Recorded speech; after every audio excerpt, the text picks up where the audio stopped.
اللہ کے نبی صلی اللہ علیہ وسلم نے فرمایا کہ من لزم الاستغفار جعل اللہ له من كل ضيق مخرجا ومن كل هم فرجا ورزقه من حيث لا يحتسب، کہ جو شخص بھی کثرت سے استغفار کرتا ہے اور استغفار کو لازم پکڑتا ہے، اللہ رب العالمین اس کے لیے ہر تنگی سے، ہر ڈیفیکلٹی سے ایک وے آؤٹ نکال لیتا ہے، اللہ رب العالمین اس کے لیے ایک راستہ نکال دیتا ہے، اور ہر پریشانی سے، ہر غم سے اللہ رب العالمین اسے نجات دیتا ہے۔ وَرَزَقَهُ مِنْ حَيْثُ لَا يَحْتَسِبُ، اور اللہ رب العالمین اسے ایسی جگہ سے رزق عطا کرتا ہے جہاں سے اسے گمان بھی نہیں ہوتا۔ لہٰذا ہمیں چاہیے کہ ہم کثرت سے چلتے پھرتے، اٹھتے بیٹھتے ہر وقت استغفار کریں، اور اس کی میننگ پر غور کرتے ہوئے، ہم تدبر کرتے ہوئے استغفار کریں کہ ہم اللہ سے مغفرت طلب کر رہے ہیں۔ ہم نے جو اپنے پاس میں گناہ کیے ہیں، چاہے وہ چھوٹے گناہ ہو یا بڑے گناہ ہو، ہم سب سے توبہ کر رہے ہیں، اور یہ عزم کر رہے ہیں کہ یا اللہ میں ان گناہوں کو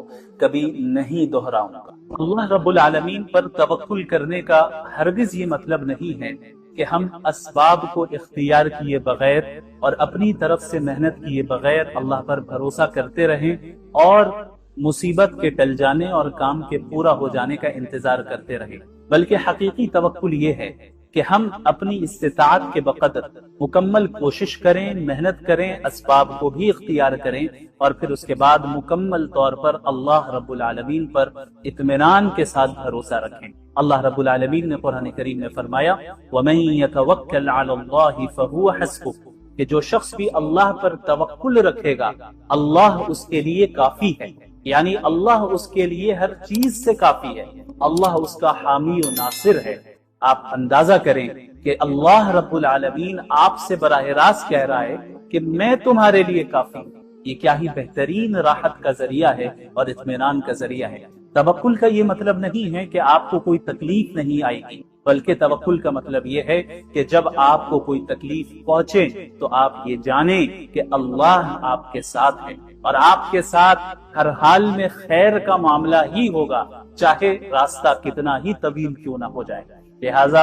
افسوس نہ کریں، مایوس نہ ہوں، غم نہ کریں، بلکہ کام کریں، محنت کریں، اپنی استطاعت کے بقدر کوشش کریں اور دعا کریں، اور پھر کہیں حسبی اللہ، اللہ میرے لیے کافی ہے۔ شاید اللہ تعالیٰ اس کے بعد کوئی نیا معاملہ پیدا فرما دے۔ کیا آپ کو لگتا ہے کہ سارے دروازے بند ہو چکے ہیں اور حل بہت دور ہے اور آپ کنارے تک پہنچ گئے ہیں؟ تو اس آیت کو سنیں، لعل اللہ یحدث بعد ذلك امرا، شاید اللہ رب العالمین اس کے بعد کوئی نیا معاملہ پیدا فرما دے۔ اللہ رب العالمین شاید آپ کے حال کو اچانک بدل دے۔ جی ہاں، اللہ رب العالمین اس بات پر قادر ہے کہ وہ آپ کی تنگی کو خوشادگی سے تبدیل کر دے، آپ کے درد کو رحمت سے تبدیل کر دے، اور آپ کی مایوسی کو کامیابی سے تبدیل کر دے۔ کتنی بار ایسا ہوا کہ آپ نے کسی لمحے کو آخری سمجھا اور وہی لمحہ آپ کے گمان سے زیادہ خوبصورت آغاز بن گیا۔ لہٰذا اپنے رب پر بھروسہ رکھیں، جلدی نہ کریں، مایوس نہ ہوں، اور یہ نہ سمجھیں کہ دیر ہونے کا مطلب بھول جانا ہے۔ تقدیر اللہ کے منصوبے سے چلتی ہے، اور وہ آپ پر آپ سے زیادہ مہربان ہے۔ لہٰذا جب کبھی بھی دنیا تنگ ہو جائے، اپنے دل سے کہے لعل اللہ یحدث بعد ذلك امرا۔ الرجال قوامون علی النساء بما فضل اللہ بعضهم علی بعض، کہ جو مرد ہیں اللہ تعالیٰ نے ان کو عورتوں کا ذمہ دار بنایا ہے، کہ عورتوں پر اسلام نے کوئی فائنینشیل بوجھ نہیں دیا ہے۔ فائنینشیل بوجھ جو ہے وہ مردوں کے اوپر ہے، اور یہ مردوں کی ذمہ داری ہے کہ عورتوں کی تمام ضروریات کو وہ پورا کرے، چاہے ماں باپ ہو، ماں ہو، بیٹی ہو، بہن ہو، اور اگر اس کا نکاح نہیں ہوا ہے تو اب وہ جو بھائی ہوگا وہ دیکھ ریکھ کرے گا، خیال رکھے گا، اور اس کے علاوہ اس کی جو بیوی ہوگی اس کی بھی تمام ضروریات کو وہ شوہر پورا کرے گا، مرد پورا کرے گا۔ تو اس وجہ سے اللہ تعالیٰ نے مردوں کو عورتوں پر ذمہ دار بنایا ہے، اور اس کے بدلے میں عورتوں کو یہ حکم ہے کہ شریعت کے دائرے میں رہتے ہوئے جو ہے اپنے ولی کی اطاعت کرے۔ بہرحال اس کے بعد پھر طہارت کے مسائل کا بھی ذکر ہے، وَإِن كُنتُم مَرْضَىٰ أَوْ عَلَىٰ سَفَرٍ أَوْ جَاءَ أَحَدٌ مِّنكُم مِّنَ الْغَائِطِ، اس میں اللہ تعالیٰ نے یہ بھی بتایا کہ ایک بندہ اگر غسل اس کے اوپر واجب ہو جائے تو وہ غسل کرے گا، وضو کی ضرورت ہے تو وضو کرے گا۔ اور پھر اس امت کے لیے جو ایک بہت بڑی نعمت اللہ تعالیٰ نے دی وہ نعمت ہے تیمم کی نعمت، کہ اگر مثلا پانی نہیں مل پا رہا ہے یا کوئی اور عذر شرعی ہے اور جس سے آپ وضو نہیں کر سکتے، غسل نہیں کر سکتے، پانی کا استعمال نہیں کر سکتے، تو ایسی صورت میں اللہ تعالیٰ نے فرمایا کہ فَتَيَمَّمُوا صَعِيدًا طَيِّبًا، کہ تم پاک مٹی سے تیمم کرو۔ تو یہ جو تیمم کی اجازت ہے یہ صرف امت مسلمہ کے لیے خاص ہے، یعنی اللہ کے نبی صلی اللہ علیہ وسلم کی جو یہ امت ہے، ہم ہیں، آپ ہیں، ہمارے لیے ہی اللہ تعالیٰ نے یہ اجازت دی، اور اس سے پہلے کی قوموں کے لیے، پہلے کی امتوں کے لیے تیمم کی اجازت نہیں تھی۔ تو یہ اللہ تعالیٰ کا ہم پر بڑا احسان ہے۔ اس کے بعد امانت ادا کرنے کی تاکید، اللہ تعالیٰ نے فرمایا ان اللہ یأمرکم ان تؤدوا الامانات الی اہلہا، کہ اللہ تعالیٰ تم لوگوں کو یہ حکم دیتا ہے کہ تم امانتوں کو ان کے اہل تک پہنچا دو، یعنی جس کی جو امانت ہو اس تک جو ہے آپ اس امانت کو لوٹا دیجئے۔ اس آیت کا ایک خاص شان نزول ہے۔ شان نزول کا کیا مطلب ہوتا ہے؟ یعنی یہ خاص واقعہ ہے جس کی وجہ سے اور جس کے پیش نظر اللہ تعالیٰ نے اس آیت کا نزول فرمایا۔ ہوا یہ تھا کہ ہجرت سے پہلے اللہ کے رسول صلی اللہ علیہ وسلم مکہ المکرمہ میں تھے، تو مکہ المکرمہ میں مسلمانوں کے پاس اقتدار تو نہیں تھا، طاقت تو نہیں تھی، مشرکین کا ہی اقتدار تھا۔ ایک مرتبہ یہ ہوا کہ اللہ کے نبی صلی اللہ علیہ وسلم نے ارادہ کیا کہ وہ کعبے کے اندر داخل ہوں اور اندر جا کر اللہ کی عبادت کریں یا اندر جائیں۔ تو اس وقت بھی کعبے کی جو چابی تھی، یعنی کعبے کے دروازے کی جو چابی تھی وہ عثمان بن طلحہ کے پاس تھی۔ تو اللہ کے نبی صلی اللہ علیہ وسلم عثمان بن طلحہ کے پاس جاتے ہیں، یہ اس وقت کا واقعہ ہے جب اللہ کے نبی مکہ میں تھے، اور عثمان بن طلحہ سے کہتے ہیں کہ آپ دروازہ کھول دیں، کعبے کا دروازہ آپ کھول دیں، چابی دے دیں تاکہ ہم اندر داخل ہو سکیں۔ تو عثمان بن طلحہ منع کر دیتے ہیں اور آپ صلی اللہ علیہ وسلم کو اندر داخل ہونے نہیں دیتے۔ تو آپ صلی اللہ علیہ وسلم اس وقت عثمان بن طلحہ سے یہ کہتے ہیں کہ ایک وقت ایسا آئے گا کہ جب تم یہ چابی میرے ہاتھ میں دو گے اور پھر میں جسے چاہوں گا اس کعبے کے دروازے کی چابی جسے دینا چاہوں گا میں اسے دے دوں گا۔ اور ٹھیک ایسے ہی ہوا فتح مکہ میں، یعنی جب ہجرت ہو گئی، پھر ہجرت کے بعد ایک لمبا عرصہ گزر گیا، سن 8 ہجری میں جب مسلمانوں کو فتح ملی مکہ المکرمہ میں، اللہ کے نبی صلی اللہ علیہ وسلم مسلمانوں کے ساتھ مکہ میں داخل ہو جاتے ہیں اور اسلام وہاں غالب آ جاتا ہے، بغیر لڑے، بغیر خون خرابہ، کسی بھی خون خرابہ کے بغیر مکہ المکرمہ فتح ہوا۔ اس مبارک مہینے کی مختلف فضیلتیں ہیں، انہی میں سے ایک خاص فضیلت اس مہینے کو جو حاصل ہے وہ یہ ہے کہ قرآن کریم کے نزول کی ابتدا اسی مہینے میں ہوئی۔ اسی لیے قرآن کریم میں اللہ رب العالمین نے سورۃ البقرہ میں فرمایا کہ رمضان کا مہینہ ہے جس میں قرآن کریم کو نازل کیا گیا، جو کہ تمام انسانیت کے لیے ہدایت نامہ ہے۔ تو ہمیں اس آیت سے معلوم چلا کہ رمضان کے مہینے کا قرآن کریم سے اور قرآن کریم کا رمضان کے مہینے سے ایک گہرا تعلق ہے، ایک گہری نسبت ہے۔ اس نسبت کو سمجھنے کے لیے ہمیں قرآن کریم کے نزول کے مقصد کو سمجھنا ہوگا کہ آخر قرآن کریم کے نزول کی ضرورت ہی کیا تھی، اور اللہ رب العالمین نے اپنے آخری نبی محمد الرسول اللہ صلی اللہ علیہ وسلم پر اس مبارک کلام کو کیوں نازل کیا۔ اس کا جواب بھی قرآن کریم میں ہی موجود ہے۔ اللہ رب العالمین نے فرمایا کتاب انزلناہ الیک مبارک لیدبروا آیاتہ ولیتذکر اولو الالباب، کہ یہ وہ مبارک کتاب ہے جسے ہم نے نازل کیا تاکہ لوگ اس مبارک کتاب میں تدبر کر سکیں، غور و فکر کر سکیں، اور عقل والے اس سے نصیحت حاصل کر سکیں۔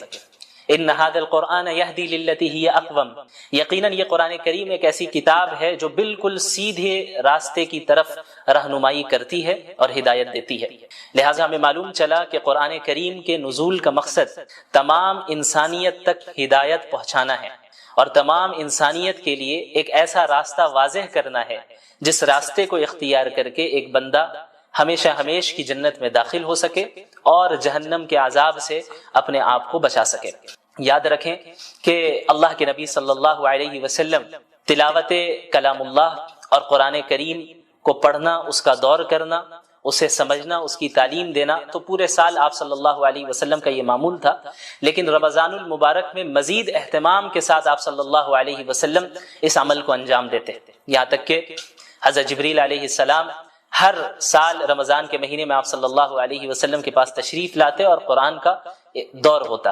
اور آپ صلی اللہ علیہ وسلم کی زندگی کا جو آخری رمضان تھا، اس میں حضرت جبریل علیہ السلام کے ساتھ اللہ کے نبی صلی اللہ علیہ وسلم نے 2 مرتبہ قرآن کریم کا دور کیا۔ تو قرآن کریم کا نزول اسے پڑھنے، سمجھنے اور اس سے ہدایت حاصل کرنے کے لیے ہوا ہے، اور کسی بھی کتاب سے فائدہ اسی وقت ہم حاصل کر سکتے ہیں، خصوصاً قرآن کریم سے ہدایت ہم اسی وقت حاصل کر سکتے ہیں کہ جب ہم قرآن کریم کو سمجھیں، قرآن کریم کو پڑھیں سمجھیں، صرف تلاوت تک ہی ہم اکتفا نہ کریں۔ اسی لیے اللہ تعالیٰ نے انبیاء علیہ الصلوۃ والسلام، خصوصاً محمد الرسول اللہ صلی اللہ علیہ وسلم کے متعلق سورۃ الفرقان میں یہ بات بھی اللہ رب العالمین نے بیان فرمائی کہ وقال الرسول یا رب ان قوم اتخذوا هذا القرآن مہجورا۔ اللہ کے نبی صلی اللہ علیہ وسلم قیامت کے دن شکایت کریں گے اللہ رب العالمین سے کہ یا اللہ، اے میرے رب، میری قوم نے قرآن کریم کو چھوڑ دیا۔ ظاہر ہے کہ کوئی بھی مسلمان یہ نہیں چاہے گا کہ اللہ کے نبی صلی اللہ علیہ وسلم اس کے متعلق اللہ رب العالمین سے شکایت کرے،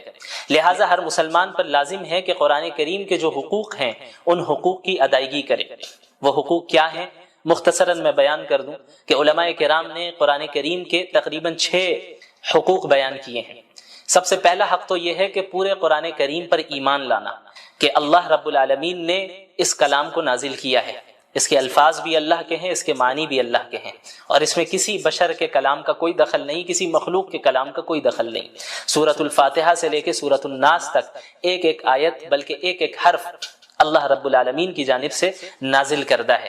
اور اس کی اتباع کرنا قیامت تک کے لوگوں کے لیے واجب ہے، ضروری ہے، اور اس سے انحراف اختیار کر کے کوئی بھی شخص کامیابی حاصل نہیں کر سکتا۔ قرآن کریم کا دوسرا حق ہے اس کی تعظیم کرنا، کہ چونکہ یہ ایک مقدس کتاب ہے، یہ اللہ کا کلام ہے، یہ کسی عام انسان کا کلام نہیں ہے، کسی مخلوق کا کلام نہیں ہے، یہ اللہ رب العالمین کے ڈیوائن ورڈز ہیں، یہ اللہ رب العالمین کے الفاظ ہیں، اس کے معنی ہیں، اور اس کی طرف سے نازل کردہ کلام ہے، لہٰذا اس کلام کی اس طرح تعظیم کی جائے جس طرح تعظیم کرنا رسول اللہ صلی اللہ علیہ وسلم نے ہمیں سکھایا ہے۔ اسی طرح قرآن کریم کا جو تیسرا حق ہے وہ قرآن کریم کی تلاوت کرنا ہے، چاہے قرآنی آیتوں کا مطلب سمجھ میں آ رہا ہو یا نہ آ رہا ہو، یہ ایک مستقل عبادت ہے، اور یہ ایک مستقل قرآن کریم کا حق ہے کہ ہم قرآن کریم کی تلاوت کریں، جیسا کہ قرآن کریم میں اللہ رب العالمین نے انبیاء علیہ الصلوۃ والسلام کی بعثت کے مقاصد کا ذکر کیا، رسول اللہ صلی اللہ علیہ وسلم کی بعثت کے مقاصد کا ذکر کیا، تو وہاں پہ اللہ کے نبی صلی اللہ علیہ وسلم کے متعلق اللہ نے فرمایا یتلو علیہم آیاتی، کہ وہ قرآن کریم کی آیتوں کو تلاوت کر کے سناتے ہیں، اس کی تعلیم بھی دیتے ہیں اور اس کی تلاوت بھی کرتے ہیں۔ تو تعلیم کو الگ ذکر کیا گیا اور تلاوت کو الگ سے ذکر کیا گیا، جس سے معلوم چلتا ہے کہ قرآن کریم کی تلاوت کرنا، چاہے وہ سمجھ میں آئے یا نہ آئے، یہ ایک مستقل عبادت اور یہ قرآن کریم کا ایک مستقل حق ہے۔ اسی طریقے سے قرآن کریم کا جو چوتھا حق ہے اور بہت اہم حق ہے وہ ہے قرآن کریم کو سمجھنا، کیونکہ قرآن کریم کا نزول محض تلاوت کے لیے نہیں ہوا، قرآن کریم کا نزول محض رقیہ کرنے کے لیے نہیں ہوا، قرآن کریم کا جو نزول ہوا ہے وہ اس میں تدبر کرنے کے لیے ہوا ہے، جیسا کہ اللہ نے فرمایا کتاب انزلناہ الیک مبارک لیدبروا آیاتہ، کہ ہم نے اس مبارک کتاب کو آپ پر نازل ہی اس لیے کیا ہے تاکہ لوگ اس میں تدبر کریں، غور و فکر کریں۔ لہٰذا یہ ہر مسلمان کی ذمہ داری ہے کہ اپنے رب کے کلام کو سمجھیں، سیکھیں، اور خصوصاً رمضان المبارک میں قرآن کو پڑھنے، اس کی تلاوت کرنے اور اس کو سمجھنے کا اہتمام کریں، کثرت کے ساتھ کریں، چونکہ اس مہینے کا قرآن کریم سے بڑا گہرا تعلق ہے۔ اسی طرح قرآن کریم کا جو چوتھا حق ہے وہ ہے قرآن کریم پر عمل کرنا، چونکہ دین اسلام محض ایک آئیڈیالوجی نہیں ہے، محض ایک فکر نہیں ہے، یا کوئی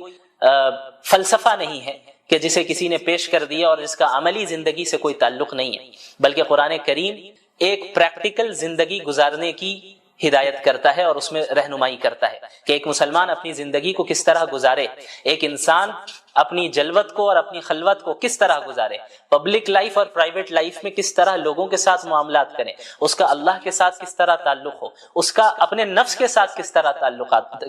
تعلق ہو، ان ساری چیزوں کے متعلق قرآن کریم رہنمائی کرتا ہے۔ لہٰذا یہ ضروری ہے کہ ہم قرآن کے اس 5ویں حق کو بھی ادا کریں جو کہ ہے قرآن کریم پر عمل کرنا، قرآن کریم پر عمل کرنا۔ اور جب ایک انسان قرآن کریم پر عمل کرے گا، اسی کے متعلق اللہ رب العالمین نے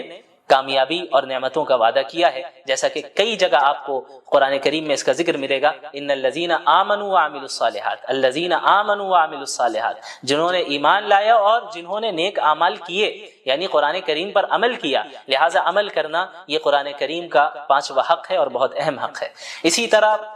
قرآن کریم کا جو چھٹا حق ہے جو کہ علماء کرام نے بیان کیا ہے، اور یہ بھی بہت اہم ہے، ان حقوق میں سے ہر ایک حق اپنی جگہ پہ اہمیت کا حامل ہے اور ان سب کو ادا کرنا ضروری ہے۔ جو چھٹا حق ہے قرآن کریم کا وہ ہے اس قرآن کریم کی تبلیغ کرنا۔ یا ایھا الرسول بلغ ما انزل الیک من ربک، یہ حکم سب سے پہلے اللہ رب العالمین نے محمد رسول اللہ صلی اللہ علیہ وسلم کو دیا، اور محمد رسول اللہ صلی اللہ علیہ وسلم کے واسطے سے تمام امت مسلمہ کو دیا۔ اللہ رب العالمین نے فرمایا کہ اے رسول، آپ کے رب کی طرف سے جو کچھ آپ پر نازل ہو رہا ہے اس کی تبلیغ کریں، اسے دوسروں تک پہنچائے،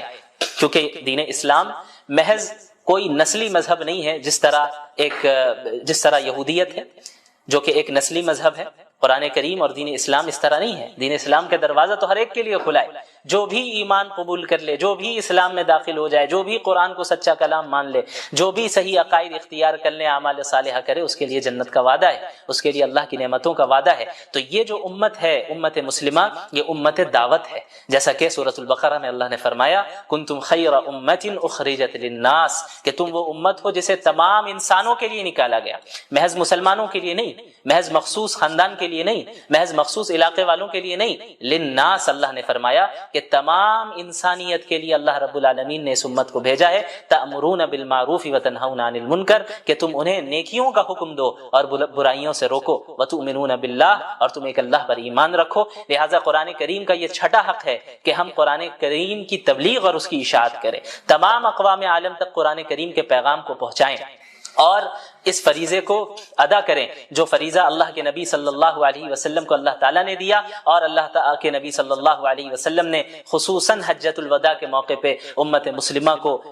سونپا، اور آپ صلی اللہ علیہ وسلم نے فرمایا تھا کہ فَلْيُبَلِّغِ الشَّاهِدُ الْغَائِبُ، تم میں سے جو بھی موجود ہے میری بات ان تک پہنچا دے جو یہاں پر موجود نہیں ہیں۔ تو یہ سلسلہ تبلیغ کا اور قرآن کریم کی اشاعت کا عہد نبوی سے جاری رہا، یہاں تک کہ آج